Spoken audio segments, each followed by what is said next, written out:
surpresa foi para mim reencontrar esse homem depois de tanto tempo, e ele me lançou logo esse desafio, sem mais nem menos, assim, olhou para mim e falou: tenho um convite para você, um convite desafiador de trazer a ministração da palavra, que é algo que eu não sou tão habituado, mas que na vontade de Deus a gente vai estar nesse momento pregando a palavra dele.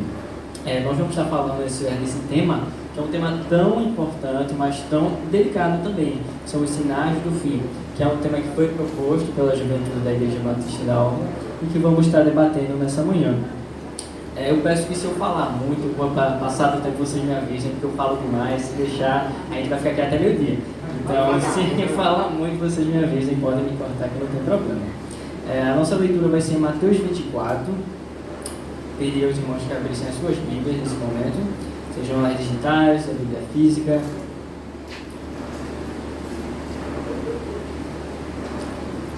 Vou estar lendo na versão NVI, mas vocês podem ler as suas versões e nos acompanhando. A gente vai fazer uma breve leitura, vamos lendo de tópicos a tópicos todo esse capítulo, tá bem? A gente vai tentar compreender tudo que Jesus queria falar para a gente através das suas sagradas escrituras.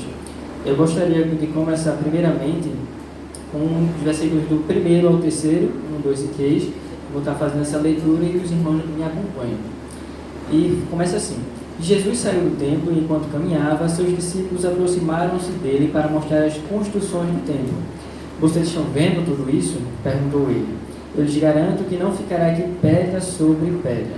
Serão todas derrubadas. Tendo Jesus assentado no Monte das Oliveiras, os discípulos dirigiram-se a ele em particular e disseram: dize-nos quando acontecerão essas coisas e qual será o sinal da tua vinda e dos fins dos tempos. Amém. Primeiramente, esse tema ele é muito intrigante porque a gente está vivendo verdadeiramente os sinais do fim do tempo. Então a gente já viu, tanto na história quanto no nosso cotidiano, a gente vê diversos sinais. A gente vê o amor se esfriando, a gente vê as brigas, os conflitos entre famílias e principalmente aqueles sinais maiores, sinais talvez internacionais que nós vemos como guerra, que nos trazem a atenção e nos fazem refletir: será que é agora a hora? Ou será que está próximo? E é isso que a gente vai querer falar hoje em dia, nesse momento, quer dizer.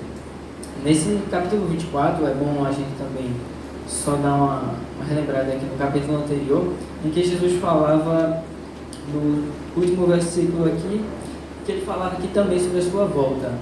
Aqui o 38: eis que a casa de vocês ficará deserta, pois eu lhes digo que vocês não me verão mais até que digam: bendito é o que vem em nome do Senhor. Então, só recontextualizando, estava Jesus e seus discípulos em Jerusalém. Jesus já tinha feito diversos milagres, Jesus já tinha falado da palavra, e Jesus já tinha falado que ele ia morrer e que iria ressuscitar. Por mais que os discípulos, talvez numa certa, ou numa ignorância, ou talvez numa certa receio, não tiveram compreendido completamente ainda. Mas Jesus já tinha falado, já tinha feito tudo isso, e estava próximo do momento da sua crucificação. Tanto que o próximo capítulo já é a traição de Judas e a sua prisão. Então já estava bem próximo. E nesse último, podemos dizer que talvez foi a última semana de Jesus em Jerusalém, e ele está ali passeando com os discípulos porque diariamente ele estava ensinando no templo. Então todos os dias Jesus estava no templo ensinando. E um desses dias ele fala essa questão, que não ficará aqui pedra sobre pedra. E o templo de Jerusalém, é interessante falar que era uma estrutura muito onipotente. Era uma estrutura que ficava no centro da cidade, que era muito grande. Aqui tem uma pequena ilustração, é claro que não é a verdadeira, mas assim, é só para a gente ter uma noção de como é que era o templo. Então imagine que era um local tão grande, tão onipotente, que era uma estrutura física muito grande, mas também uma estrutura espiritual.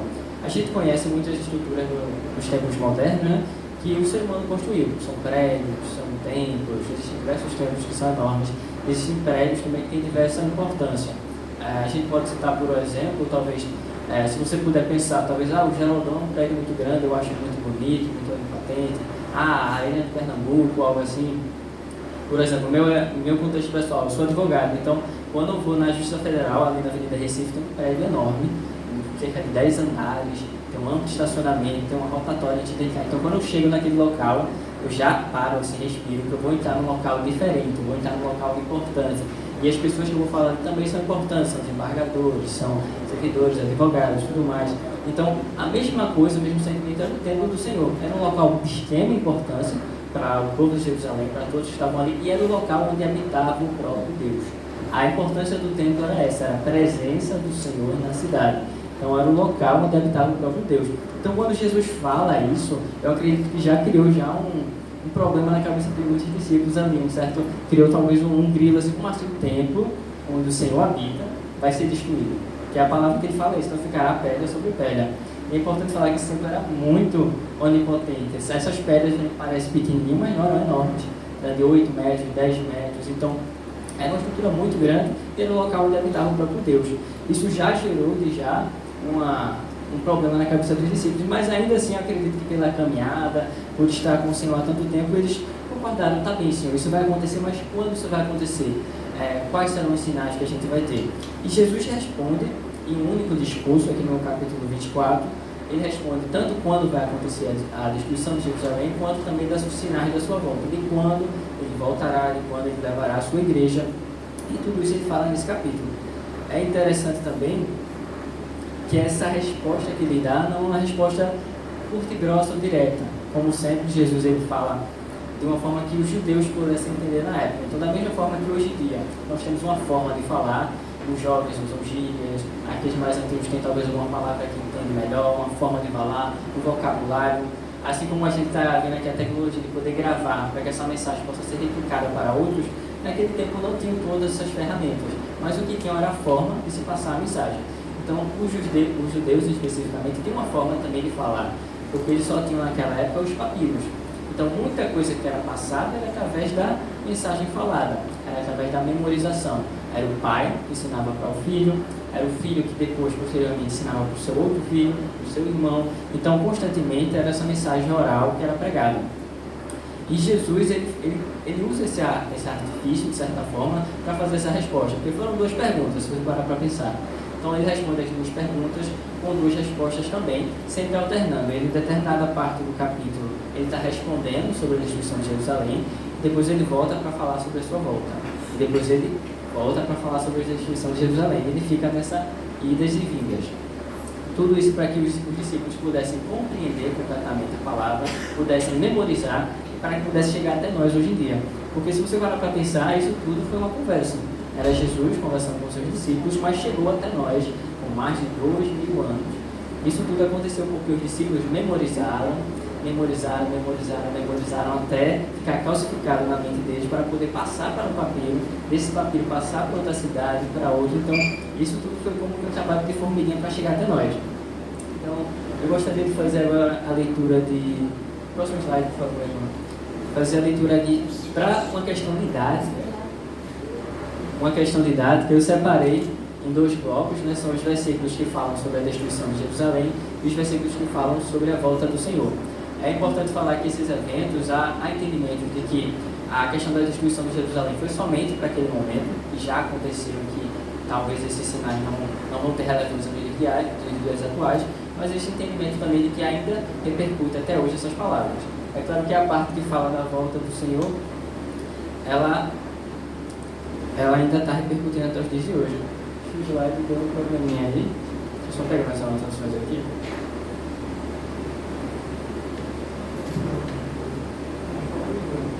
Certo, vamos abrir então Mateus 24, do 4 ao 8, nesse momento, para a gente fazer uma breve leitura. Amém? E Jesus falou assim, Jesus respondeu: cuidado com que ninguém os engane, pois muitos virão em meu nome dizendo, eu sou o Cristo, e enganarão a muitos. Vocês ouvirão falar de guerras e rumores de guerras, mas não tenham medo. É necessário que tais coisas aconteçam, mas ainda não é o fim. Nação se levantará contra nação e reino contra reino. Haverá fomes e terremotos em vários lugares. Tudo isso será o início das dores. Então, era ainda as primeiras dores, fazendo uma semelhança à gravidez e ao parto. Então, tudo isso são sinais iniciais. E aqui ele estava falando sobre a destruição de Jerusalém. Destruição essa que, de fato, ocorreu cerca de 70 anos após a morte de Jesus Cristo. E Jerusalém realmente foi destruída, consequentemente também o templo também foi destruído. E nesse momento Jesus ele traz primeiramente um aviso: tomem cuidado, que aparecerão muitos que se dirão que sou eu o Messias, sou eu aquele o escolhido, que eu voltei e vou levar a minha igreja. Ou como aconteceu de fato, falsos messias que diziam, não, a nação de Israel prevalecerá sobre todas as nações, a nação de Israel prevalecerá sobre todas, Jerusalém nunca cairá, o templo do Senhor nunca cairá. E houve diversos falsos messias que trouxeram essa palavra e que enganaram muitos, infelizmente, porque muitos não estavam atentos à palavra do Senhor. Mas aqueles que estavam atentos, seus discípulos, eles conseguiram fugir de Jerusalém e não seguiram esses falsos messias, porque sabiam de como seria a volta do Senhor, sabiam daquilo que ele viria e sabiam que ele já tinha falado, haverá falsos messias, haverá aqueles que dirão que vieram na razão do meu nome, mas de fato não o são. Vamos continuar a leitura agora no capítulo 24, ainda do versículo do 15 ao 20. Peço que os irmãos acompanhem comigo em sua Bíblia. Fala assim: assim, quando vocês virem o sacrilégio terrível do qual falou o profeta Daniel no lugar santo, quem bem entenda, então os que estiverem na Judéia fujam para os montes. Quem estiver no telhado de sua casa não desça para tirar dela coisa alguma. Quem estiver no campo não volte para trás para pegar seu manto. Como serão terríveis aqueles dias para as grávidas e para os que estiverem amamentando. Orem para que a fuga de vocês não aconteça no inverno nem no sábado. Mais uma vez aqui Jesus já estava falando sobre a destruição de Jerusalém. Ele estava falando, quando acontecer esses sinais, que de fato vier a destruição de Jerusalém, não espere, não olhe para trás, não pense, eu vou buscar aquele artefato familiar que ficou perdido, eu vou buscar meu primo, minha sobrinha no outro lado. Não. Quando você perceber os sinais, fuja. Pois chegará o dia em que Jerusalém será destruída. Como eu falei, de fato, isso aconteceu. E é até curioso de falar, porque a destruição de Jerusalém se deu pelos romanos. Foi um cerco romano, que à época dominava toda a região, dominou todo Israel. E é curioso que houve o primeiro cerco sobre Jerusalém, e nesse cerco foi feito, eu me recordo agora pelo nome do general, mas por algumas razões administrativas, vamos falar assim, esse cerco foi desfeito. Então Roma parou, saiu com o cerco ali, e muitos acharam que não. Justamente, olha aí, como eles tinham falado, o templo não vai cair, Jerusalém não vai cair. Então, de fato, Roma recuou. Roma recuou porque Israel vai prevalecer. Mas alguns anos após, Roma voltou com o general Tito e, de fato, conquistou Jerusalém. Então, aqueles que estavam atentos à palavra do Senhor, nessa oportunidade conseguiram fugir e conseguiram salvar as suas vidas. Vamos continuar agora a leitura, também do versículo 32 ao 35, que fala da parábola da figueira. A palavra do Senhor fala assim: aprendam a lição da figueira. Quando os seus ramos se renovam e as suas folhas começam a brotar, vocês sabem que o verão está próximo. Assim também, quando verem todas essas coisas, saibam que ele está próximo, saibam que está às portas. Eu lhes asseguro que não passará esta geração até que todas essas coisas aconteçam. Os céus e a terra passarão, mas as minhas palavras jamais passarão. Então a palavra do Senhor se cumpriu mesmo. De fato, Jerusalém foi destruída, de fato, o templo foi destruído, e aqueles que estavam atentos aos sinais conseguiram salvar as suas vidas. E os sinais aqui, por um acaso também, a gente pode pegar como um exemplo quando a nossa mãe fala, vai chover, leve a sombrinha, e a gente ignora, ou a gente não vai, ou então quando a gente vê até mesmo previsão do tempo e a gente, não, acho que não vai chover hoje não, e a gente sai, se guarda-chuva e se molha todinho na volta, algo assim, e tudo mais. Mas assim, dessa mesma forma, Jesus já deixou os sinais para a gente. Basta que a gente tenha a sensibilidade de ouvir, para que a gente não possa voltar para casa molhado. E nesse caso aqui, para que a gente possa estar vigilantes e voltar, subir junto com ele. E a questão de Jerusalém é importante a gente frisar, porque tudo isso ocorreu conforme o Senhor falou. Então, da mesma forma, vai ser a sua volta, que é o próximo ponto que a gente vai falar nesse momento. Então, a volta do Senhor vai acontecer. E eu sei que há muitos que talvez fiquem em dúvidas ou fiquem relutantes, ou talvez assim, não sei quando vai ser, quando acontecer será, quando chegar, chegou. Mas, igreja, nós temos que estar atentos, pois os sinais estão aí, precisamos estar vigilantes quanto a isso. Celular de alguém, então. E a gente pode pegar mais uma vez um parâmetro com que a gente vive tendo nos dias de hoje. As muitas guerras que estamos vivenciando, uma atrás da outra, é sempre um problema que acontece ali, uma diplomacia que falha, além das muitas guerras que já vemos também no nosso cotidiano, no nosso país, internamente falando. A gente vê guerras que por vezes acontecem na própria família, sejam por uma briga de familiares, às vezes é questão de terreno, que gera uma briga danada. Eu vejo muito no meu escritório, eu trabalho essas questões de sucessões. Então, tem uma questão de terreno, algo assim, toda aquela família se desfaz praticamente por causa daquilo, por causa de valores, por causa de bens patrimoniais. Então a gente vê todas essas guerras, que não somente são guerras que é necessariamente a morte do outro, mas são guerras que a gente vê internamente. São laços sendo desfeitos, são o amor esfriando de muitos, e por aí vai. Vamos falar agora sobre a volta do Senhor, que é aquilo que a gente deve estar cada vez mais vigilante. O Senhor já falava no seu capítulo 24, no versículo do 9 ao 14. E essa é uma parte que a gente precisa ter bastante atenção, porque ele fala assim: então eles os entregarão para serem perseguidos e condenados à morte. E vocês serão odiados por todas as nações por minha causa. Naquele tempo muitos ficarão escandalizados, cairão e odiarão uns aos outros. E numerosos falsos profetas surgirão e enganarão a muitos. Devido ao aumento da maldade, o amor de muitos esfriará, mas aquele que perseverar até o fim será salvo. E este evangelho do reino será pregado em todo o mundo como testemunho a todas as nações. E então virá o fim. Então a palavra do Senhor é bem clara. Aquilo que a gente já vem vivendo nos dias de hoje é de fato aquilo que ele já havia predito anteriormente, há mais de 2000 anos atrás. O amor esfriando, são as brigas, são os conflitos, são essas pequenas coisas que parecem uma discussão. A gente vê muito hoje em dia o conceito da família sendo destruído. Não se sabe mais exatamente o que é família, é ter filhos, não é ter filhos, é o homem, é a mulher. Então tudo isso que a gente vê são já sinais de uma certa perseguição ainda que velada. Porque a família, por exemplo, é um conceito realmente bíblico, é um conceito cristão. Então essa destruição do conceito da família, eu entendo que de certa forma já é quase como uma perseguição velada. Além disso, já existe agora muita conversa em relação à intolerância. Você não pode ser intolerante, você não pode falar isso porque vai machucar aquela pessoa. Ou então, existe essa conversa de um amor exacerbado, que não podemos machucar o irmão, que não podemos isso ou aquilo. Então, tudo isso mostra que são sinais que, na verdade, a perseguição já começou. Por vezes, começa até mesmo dentro da igreja. São pequenos atos e pequenos acontecimentos que vão nos silenciando. Existem, infelizmente, muitas igrejas em que irmãos morrem na fé por causa do próximo, do irmão ao lado. Não porque o inimigo atentou, não porque aconteceu algo muito grave, mas porque o irmão ao lado matou a sua fé. Então a gente vem vendo que, de fato, as perseguições e tribulações vêm acontecendo. Existem as grandes tribulações que a gente acontece e a gente vive no nosso dia a dia, né? São as questões talvez materiais, questões de relacionamento, questões de trabalho profissional que a gente sente, vivencia. E é claro que, como seres humanos, a gente quer, claro, ter um sucesso patrimonial, quer ter um sucesso familiar, quer ter uma família bela, quer ter uma família bonita. Mas eu acredito que todos aqui querem isso. Então, é claro que a gente quer isso tudo, mas a gente vem vendo que, na verdade, o que vai acontecer é ao contrário. A gente vê que a sociedade tenta, de toda forma, perseguir o cristianismo, como também a igreja. Então, possamos estar atentos quanto a tudo isso. Vamos continuar a leitura desse momento com o versículo 36 ao 39. Fala assim: quanto ao dia e a hora ninguém sabe, nem os anjos dos céus, nem o Filho, senão somente o Pai. Então é importante falar aqui que nem o próprio Jesus, o Filho, sabia exatamente quando ia acontecer. Então, Jesus não sabia quando, não, ele sabia como ia acontecer, ele já tinha visto tudo, mas ele não sabia exatamente a hora, somente o Pai sabe, de fato, a hora que isso vai acontecer.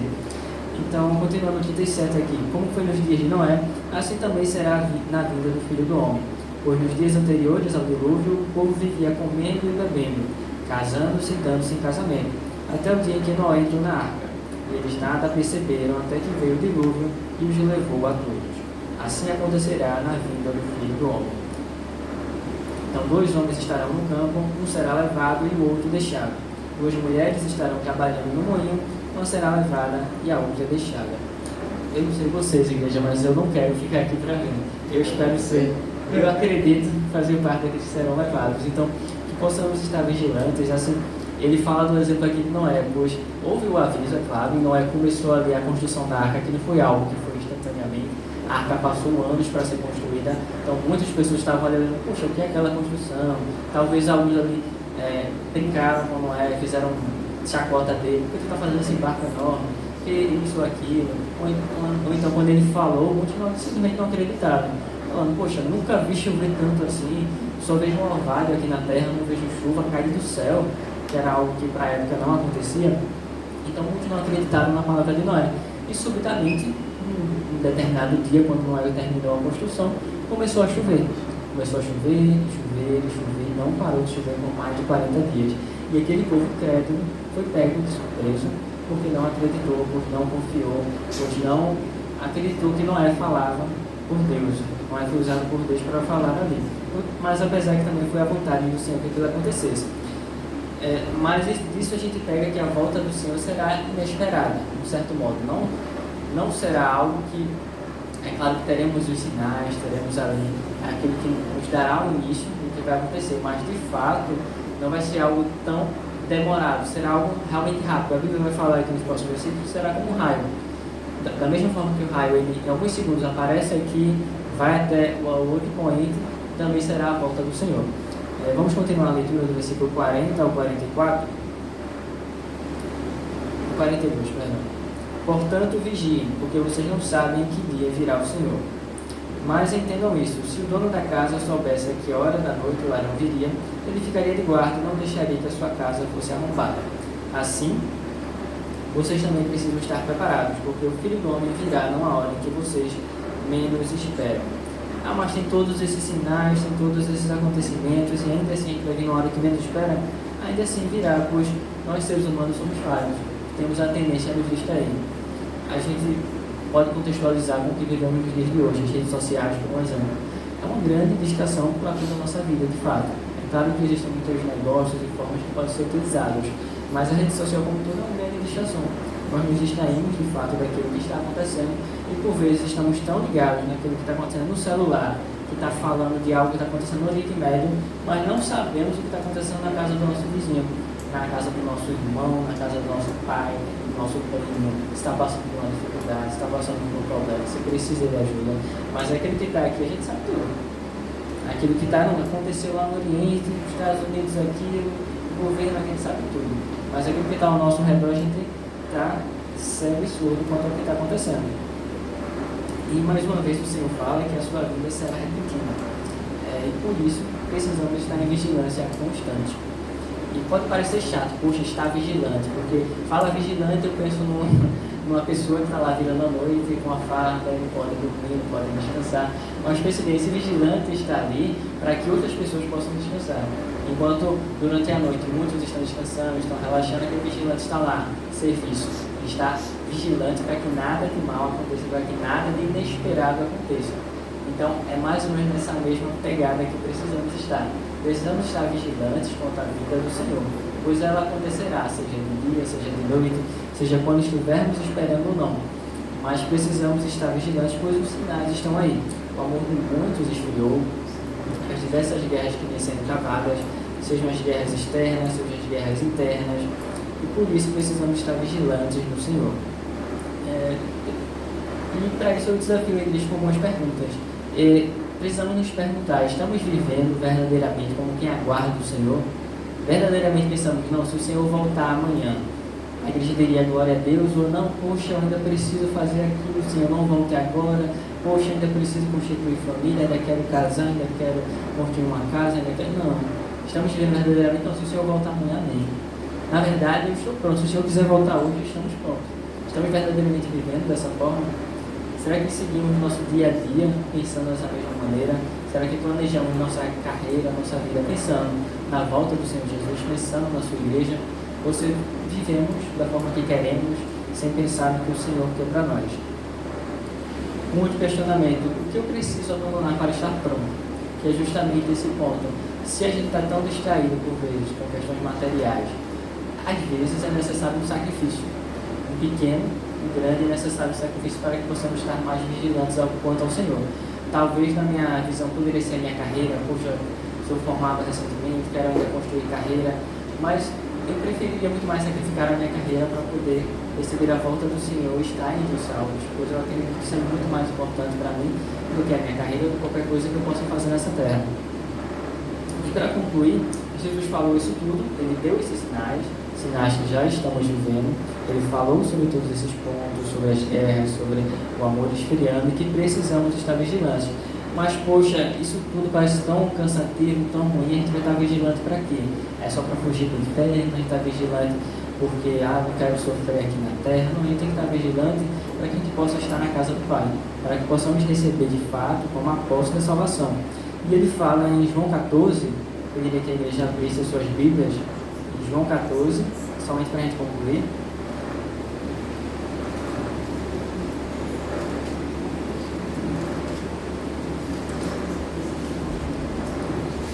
14, do 1 ao 6. E o Senhor está aqui novamente com seus discípulos e ele fala dessa forma: não se perturbe o coração de vocês. Creiam em Deus, creiam também em mim. Na casa de meu pai há muitos aposentos. Se não fosse assim, eu não lhes teria dito: vou preparar-lhes lugar. E se eu for e lhes preparar lugar, voltarei e os levarei para mim, para que vocês estejam aonde eu estiver. Vocês conhecem o caminho para onde eu vou. É uma pequena pausa aqui. Jesus fala de moradia, de casa: vou levar vocês para onde eu estiver. Isso remete muito à tradição judaica, que nós no Brasil também temos, né? Quando um filho se casa, ele faz aquele arrumadinho na casa dos pais, faz o primeiro andar, porque a família quer estar toda junta. É claro que no Brasil tem uma questão mais financeira, mas o povo judeu existe realmente uma tradição muito forte, uma tradição muito patriarcal. Então, se o pai tinha um determinado terreno e os filhos iriam casar, o casamento era feito, ele trazia a sua esposa para aquele terreno do pai, para aquela casa do pai, e construía ali também a sua casa. Então, o que acontecia era verdadeiramente um condomínio familiar. Ficavam ali, por vezes, o pai, 2 filhos, cada um para a sua casa, construída perto, próximo, e costumeiramente eles também tinham ali quase que um espaço de convivência, que era um terraço onde todas as casas se conectavam de certa forma, e ficava ali um espaço familiar. E Jesus nos convida a isso.